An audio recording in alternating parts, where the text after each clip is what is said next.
السلام علیکم به همه شما بینندگان گرامی، طالب علمان و محصلین.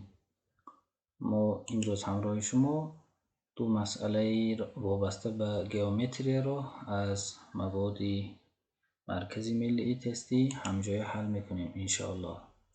این اولش مسئله رقم 64 است. بیایید به شرط مسئله شناس میشویم. شرط مسئله چنین است: کنج BOC و 60 گرادوس برابر است. کنج BAC را یابید. کنج BAC اینجا در اکران شما معلومه. کنج BAC را یافتن ما لازم. بیایید همجای این مسئله را حل میکنیم. رفتیم. اینک نقطه A مرکزی دوره است. همین طور. پس از اینجا معلوم می شود که AB رادیوس و این چنین AC مویم، پارچه AC مویم، این هم چی است؟ رادیوس است. اکنون AB و AC اینها خورده ها می باشند. برای حل کردن این مسئله چیکار میکنیم؟ پیش از همه ما از نقطه A به نقطه A یک توی دیگه رادیوس میگذاریم. این رادیوسی OA همه خیلی. اکنون همچون رادیوس پارچه های OA و OB و OC به هم برابر می شوند، همچون رادیوس های دوره. اکنون نگاه کنید بچه ها، سه کنجه های AOB و سه کنجه AOC برابر پهلو. برای چی؟ چون که طرف های پهلوی آنها رادیوس های دوره به هم برابر کو و اساسشون AB و AC دوتا خورده ها، اینها اساس های هر دو این سه کنجه هستند. گویی من بگذار اما خیلی باشد بگذار. اینک از برابر پهلو بودن این سه کنجه ها بعد می آید که انا اکنون سه کنجه AOB و سه کنجه AOC به هم برابر چون که طرف های پهلوی هر دو این سه کنجه به هم برابر. اینجا معلوم شد که طرف AB و AC یعنی دو این خورده به هم برابر بوده است. این دوتا خورده به هم چی بوده است؟ برابر بوده است. از طرف دیگر اگر کنج BOC را به کنج AOB من این کنج و باز به کنج AOC جمع کنیم، اگر هر سه این کنج ها رو جمع کنیم یک دوری پوره می شود. این به 360 گرادوس برابر می شود. یک دوری پوره ماده.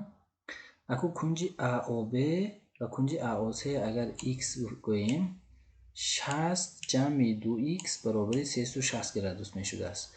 از اینجا x رو یابیم 150 گرادوس بوده است. کنج AOB و کنج AOC ما با 150 گرادوس برابر بودیم.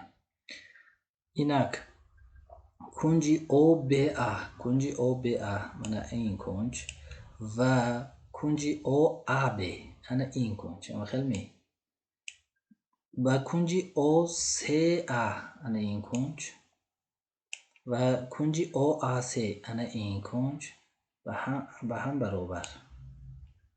این کنج ها به هم چی هستند؟ برابر هستند.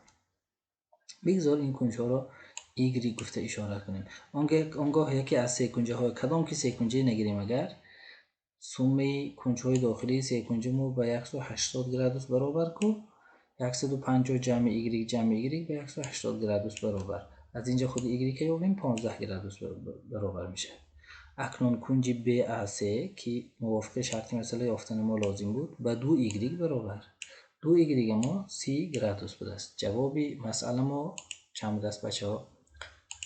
یعنی کنج BAC به 30 گرادوس برابر بوده است.